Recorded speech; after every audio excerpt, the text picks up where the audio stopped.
Okay, this is going to be your first look at Word or word processing this week.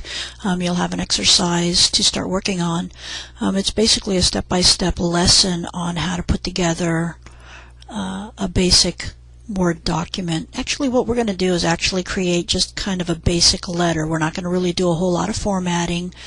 We're just going to actually go in and type. But let's talk about the different types of Word programs that are currently out there. If you have Microsoft Windows, you've got two free programs. One's Notepad, which is what you're looking at right now.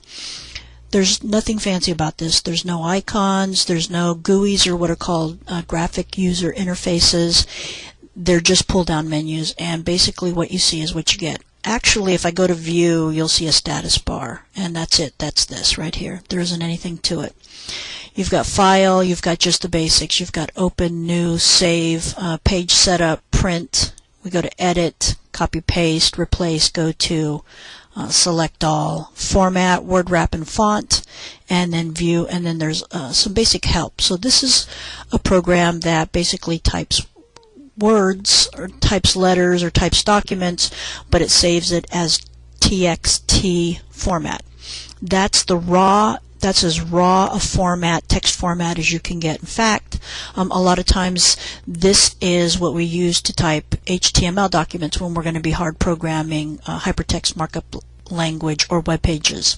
This is the first thing most students start with is WordPad, because it doesn't have any extraneous macros or any other extraneous information.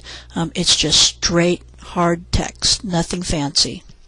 You'll notice that it doesn't have bold, italics, any of those things. It barely has word wrap, and it gives you the font. Well, I take that back. It does have bold and italics. And it gives you the sizes, and that's about it. This is as basic as it gets.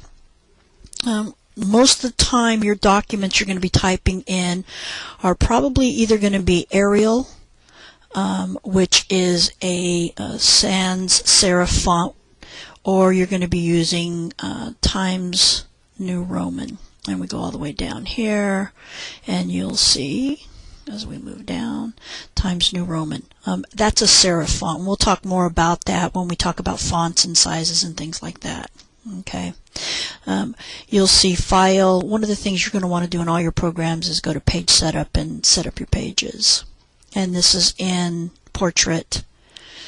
We'll go to File, Save As, and you'll notice that it gives you the ability to set it up as a TXT, and that's all. We don't get any other file types in this. You'll always go in and save your document. And if I was to go in and save it, let me go to the very top up here to the desktop and save it. Actually, let's go to the 43 folder that we are putting all our stuff in. Let's see, where do I have that?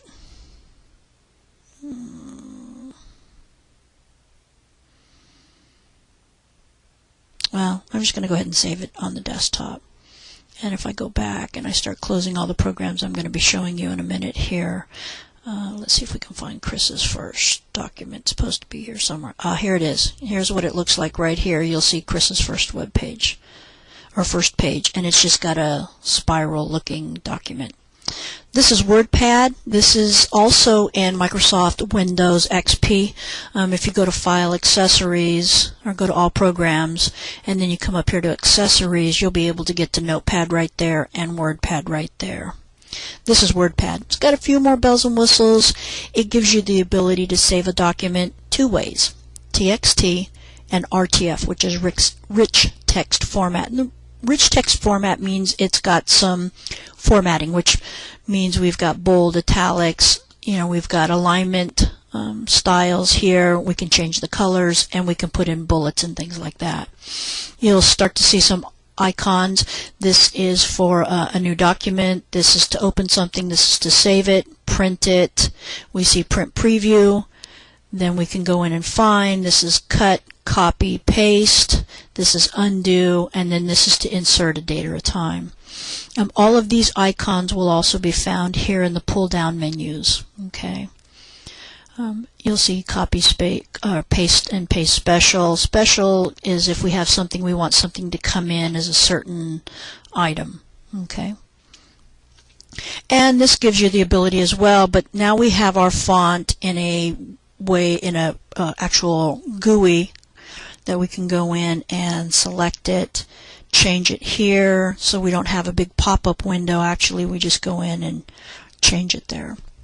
And if I go in and I start typing, let me go to a bigger font here so you can start to see.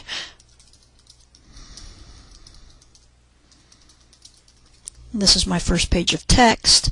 I go to File, Save As. You'll notice that I have my page setup that we had before. It looks a little bit different, and I can change my margins here. Let's say I want to make them 0.5. Notice that how this picture starts to change, and this starts to become pretty common in all our programs after this. You'll notice that this changed, and if I want it to get larger, if I hit 1 here on the right-hand margin size, notice it gives me a graphic image to look at. If I hit landscape, it shows me how it changes. And then I can change my size of my paper. Now I have a whole bunch of options. Now I have photos, I have index cards, I have legal paper, I have all kinds of things that I didn't have in my notepad. And that's because we have the rich text format available to us. In this, if we want to change the source, we can do that. That's for our printer. We hit OK, and it changes our ruler up here. We didn't have a ruler in Notepad, but we have one here. Okay, and I can look at my options here if I want to, have wrap to window, wrap to ruler. If I have Word, I can have no wrap. These are some different things that you can look at so that you can actually go in and set everything up. Okay. And again, if I go in and I select, all I have to do is come off to the side and get that arrow and select that text, and I can make the whole line bold, italics, underlined, deselect those and it does none of those. Or if I want to select a word, I double click. If I triple click, I get the whole line. And we'll talk more about this as we start to move into the other programs. I select, I go to File, Save As, and again, now you'll see I have the rich text format. I'm going to go back up to my desktop, and here is, I don't currently have anything in rich text format. I can go back and I can change it to a text document. The Unicode, you don't have to worry about. That's for programming languages mostly, but I can make it a text document. And then here's my, remember the text document I had from Notepad? Look what popped up. There it is right there. Okay, and that's my text notepad. There's currently nothing in it. And this one, we're going to go ahead and make it an RTF so you can see the difference. And I'm going to say Chris first page. And let's see if it lets me save it. And I hit save, and of course it does because it's an RTF. Now I have two file formats that are different on my computer. Here is this one, which is the notepad right here. And then here is the here's Notepad. Here's the Notepad document, and here's WordPad. And if I double click this one, it'll open it right up for me into Notepad. And I select that, and there it is. This is the Notepad that opened up. It didn't have anything in it. This is our WordPad. If I close that, it automatically gets it closed. Another program that you might have if you have Windows XP or Microsoft XP on there is Microsoft Works. Microsoft Works gives you not only a word processor, but it gives you a spreadsheet program. Let's go to that right now. Here's Microsoft Works, and you'll notice that it gives you a calendar, a database, which is Access. It gives you a little portfolio spreadsheet, and then the word processor, and then it also inside it has a little address book if you want to use the address book. But this is the Microsoft Works processor. You'll notice we've got a few more things that we didn't have before. I had bullets before, but now I have a numbered list. I have the ability to increase or decrease indentation, and what that means is you can take text and indent it. I have the ability to put in, to go to New Paint or open up Paint, import a picture, import a clip art, bring in a spreadsheet, make a table, or link some information or create a hypertext link. This is undo and redo, cut, copy, paste. You'll start to see these. Spell check, very important. A couple of things that I want you to remember: always spell check your documents, and undo is your friend. Okay. We can change the look of how big this page is. If I want it to be really large, and you'll notice here's my text, it's still only a 10 font size, but my view is much larger. Okay. And then I can change this view if I want. I can open up more toolbars, and I can look at all characters, which means every time I type something, no matter what it is, it comes up with a character. Okay, let's look at that. And these dots right here are spacebar. When I hit the spacebar, I get these dots. And then this tells me that this is the end of the line. If I hit enter, you'll see the paragraph symbol. So again, what it tells me is everything that I'm doing shows a character. Okay, and I can take that off, and then here's my spaces. So this is a little different than, in fact, it's got a lot more bells and whistles, but it's still on the low end. So think of Notepad as, anybody remember what a Yugo was? It was a 3-cylinder car from Yugoslavia.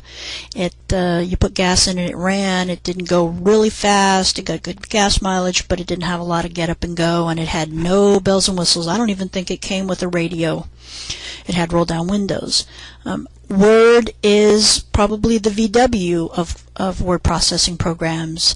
It's got a radio, it's got, a few more bells and whistles, it goes a little faster, it's a 4-cylinder, but it's not quite moving up into the high-end model of word processors.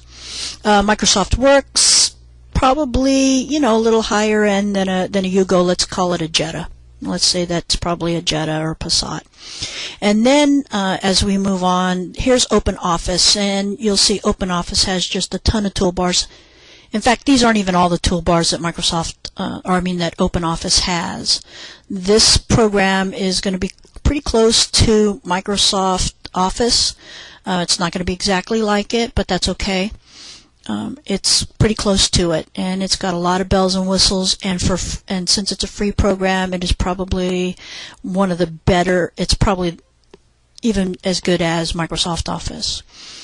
One of the things that people should realize is that the average user only uses 30% of any Office or any word processing program, which leaves a lot of the program underutilized. For your purposes, you'll probably use 10 to 15%, and as you start to use it more, you'll start to learn more of the functions and what it can do. But for right now, we're just going to go ahead and work with OpenOffice in its basic form, and as we start to move forward, you'll be able to go in and really, as the lessons progress, you're going to get more and more comfortable using it. You'll be learning more of the advanced features, and it'll be easier for you to use. If you don't know what a symbol does or what a GUI is, if you put your arrow over it, it'll tell you exactly what that little pop-up window like that pops up, and it tells you what it does. This is spell check, this is grammar check, okay, this is cut, copy, and paste. You'll notice that these are ghosted out because there's nothing on the paper yet for us to cut or copy. There's nothing for us to paste either, but that doesn't ghost out yet. And then we have format paintbrush, which means it gives us some things we can do with paint and things like that. So what I want you to do is you're actually going to do a 2-part exercise. We're going to create 2 pieces today. I want you to create I want you to think of this as a little letter or postcard home. You're on vacation. I want you to create a little letter to send home, because we're also going to create a little paint program. And in your paint program, you're going to create some stuff, save it, and we're going to import it into this. So the exercise is this.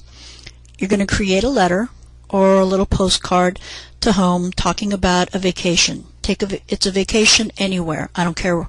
It can be Cabo San Lucas, it could be Italy, it could be to Lake Nacimiento. But the idea is I want you to put together a little letter or postcard, and I want you to address it to somebody you like, or your spouse, or your boyfriend or girlfriend or significant other, whoever. I want you to hit enter a couple times, and we're going to put the date. And today's February. Okay, and notice now February pops up. What that says is that what you want? Because if it is, then all you have to do is, let's go back. Oops. Let's go back and we get that, and we hit, if that's what you want, you hit enter and it finishes it for you. Today's the 19th and it's 2007. Hit enter. Notice that I have my font set up as Times New Roman and it's a size 12.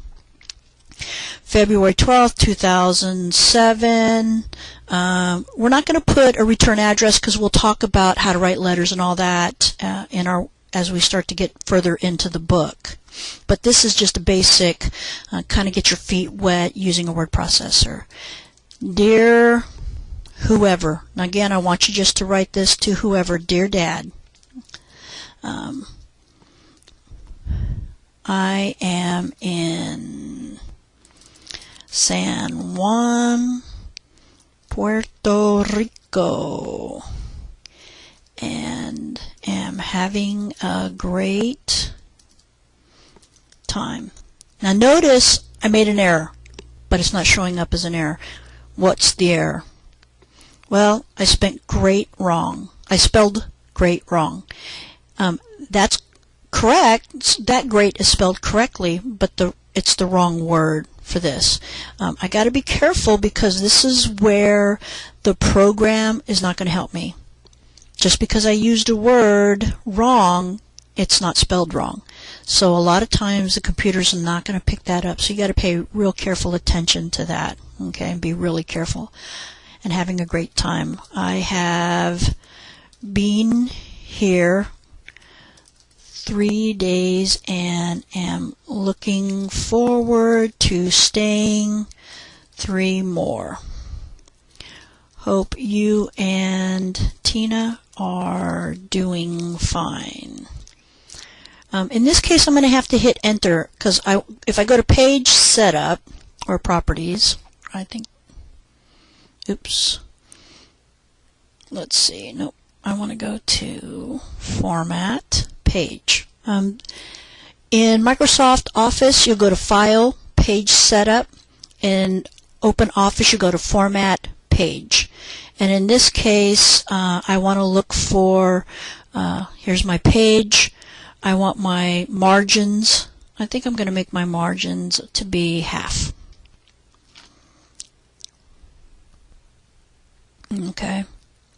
Or I can come in here and just click and hit 0.50. Same here. I'll click, hit 0.50. Whoops, backspace out. And 5.0.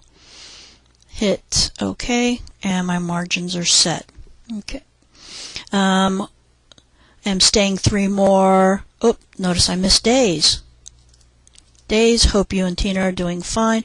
This squiggly line right here tells me I've got a spelling error. So if I put my I-beam over it, I right mouse click, notice it gives me some options. Ban, begin, being.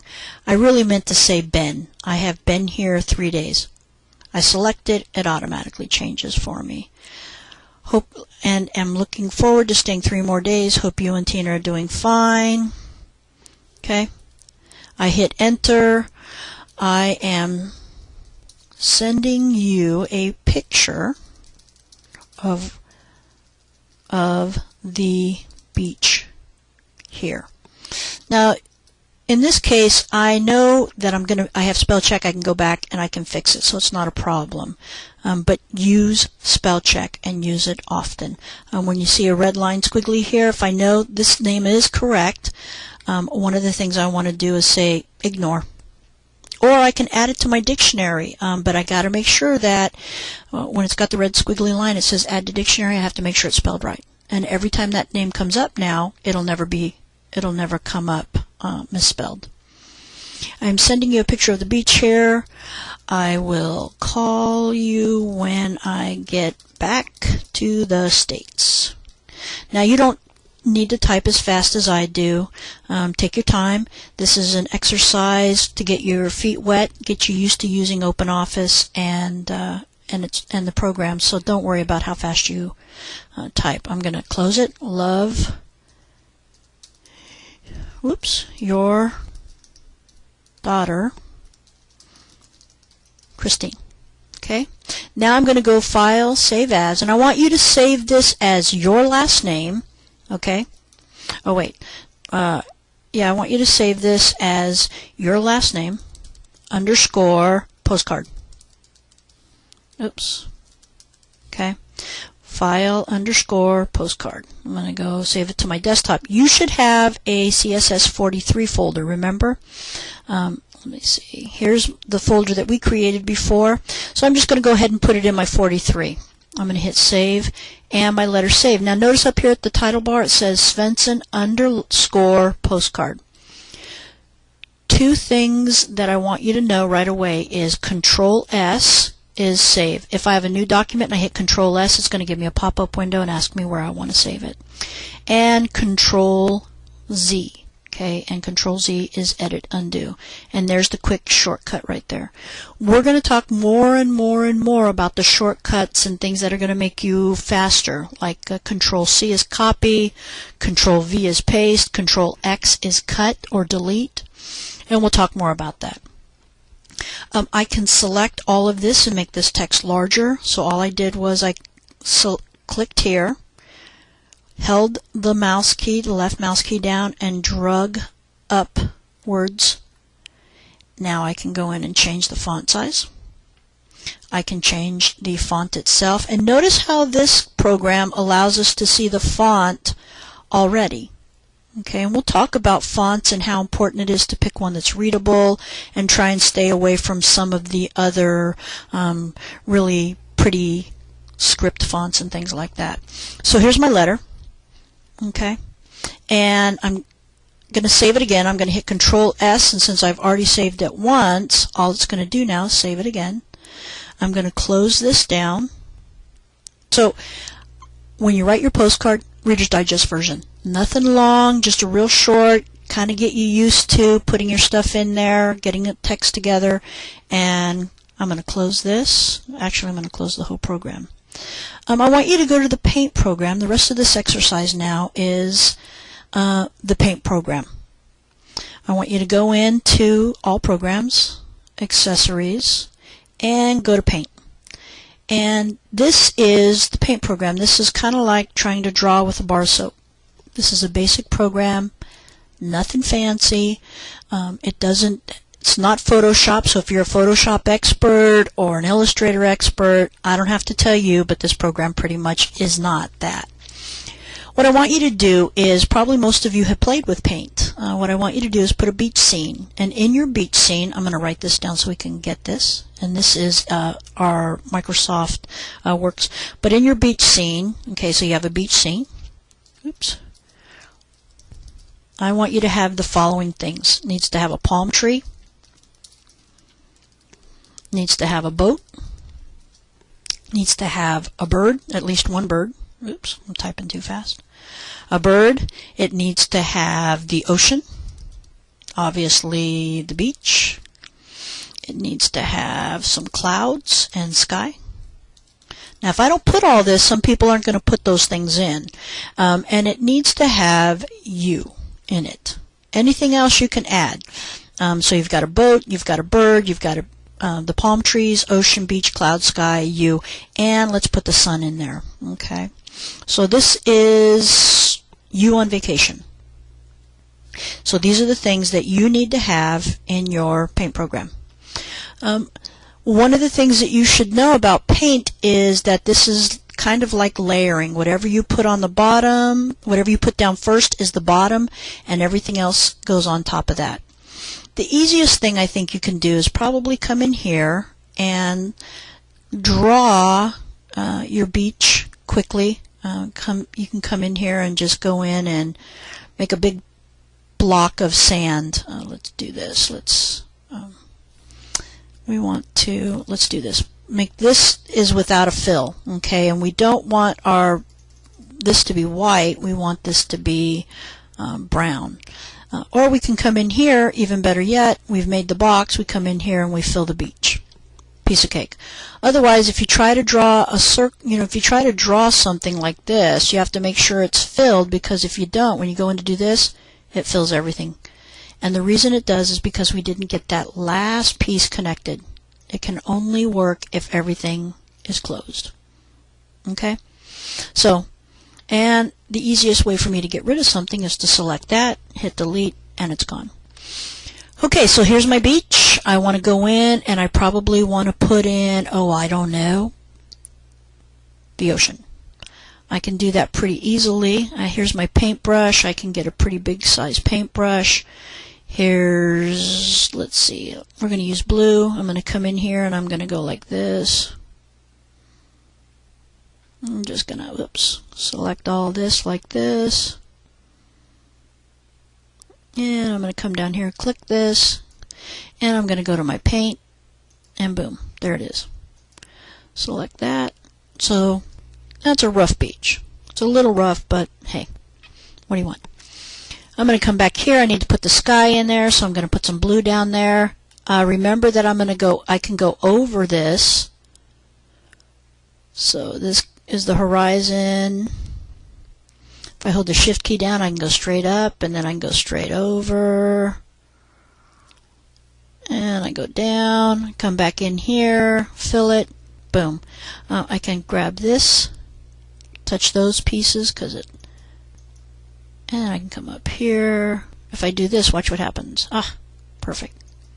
Okay, and I can come back in here and kind of get that white out of there if I want. Okay. So you get the idea. I use the paintbrush, I can fill it. If you want to use the eraser, there's the eraser, because white's the background, so that makes it that. Control Z, undo.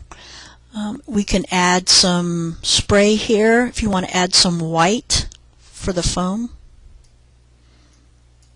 You can do that, to make little waves. But it's pretty much whatever you want your beach scene to look like.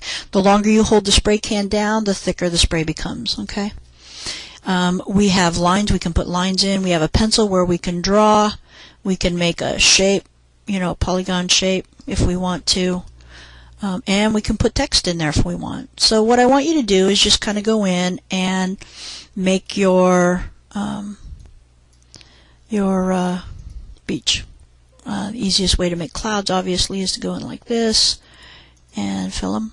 Okay, and then if you want to make a bird, remember, let's see, we'll make them brown. The easiest way to make a bird is like that. Or you can get really artistic. I've had students make an island and show the palm tree with the beach surrounding them, and palm tree on the island, and they're sitting on the boat fishing, or they're sitting on the beach fishing. However way you want to do it, that's up to you. When you're done, File, Save As, and you'll notice this is going to be a bitmap. You want to go back and navigate back to your folder, and I want you to save this as your last name _ postcard. Now, how can I have, remember I have a former postcard in there that my drawing is, or my letter is in here as well. The reason I can have two things named the same thing is there's two different file types. So I'm going to hit save. Notice now it's Svensson postcard. I'm going to close this. I'm going to navigate back. Here's what we need, in case you were wondering. I don't want to save any changes. And I'm going to go to CSS, my CSS 43 folder. There it is. And notice now, here's my postcard file. This is my OpenOffice document, and here is my postcard. I'm going to go back to OpenOffice. I'm going to navigate back to OpenOffice. I'm going to go to my writer, File, Recent Documents, Postcard, and here it is. When I went to File, Save As, one of the things, here it is, this is an OpenOffice document that I can save it as. It says it already exists. Do I want to replace it? No. I want to go in, and one of the things that I can do is notice that I can change it to a Microsoft Office document. This allows this program to open up an OpenOffice document. So what we've done is we've changed our file saving as an OpenOffice. If you have WordPerfect, you can probably save it as a WordPerfect document. We can save it as a TXT document, and we can save it as an RTF document. So it gives us a lot of different options. If I save this and say save as postcard, it says it already exists. Do you want to replace it? I want to say no, because I really want to be careful how I save this. Okay, I'm going to go back here. Watch what happens when I say save this. It says it already exists. I say yes. Now notice this box. It says, do you want to save the document in this format? Okay, and I say yes. It's not going to show me an OpenOffice document because once I save it as a Microsoft document, it's going to give me a different look. But rest assured, this is your postcard file, your letter, and this is the postcard. I want you to right mouse click, okay, go to New. Come on, it's taking a little while to process. Anyway, go to New, create a folder that allows you to go in and put CSS43, okay, your last name underscore CSS43 underscore the section number you're in, you're either 1 or 2, underscore, and then postcard. Okay, so again, the folder should say your last name underscore CSS43 underscore either section 1 or 2 underscore postcard. Once you've created that folder, put both of these files in that folder. I want you to zip it, send me an email with both of those documents. Save them because we're going to use them again to create our next exercise. Okay? That's what you need to do today. If you have any questions, email me and I'll get back to you.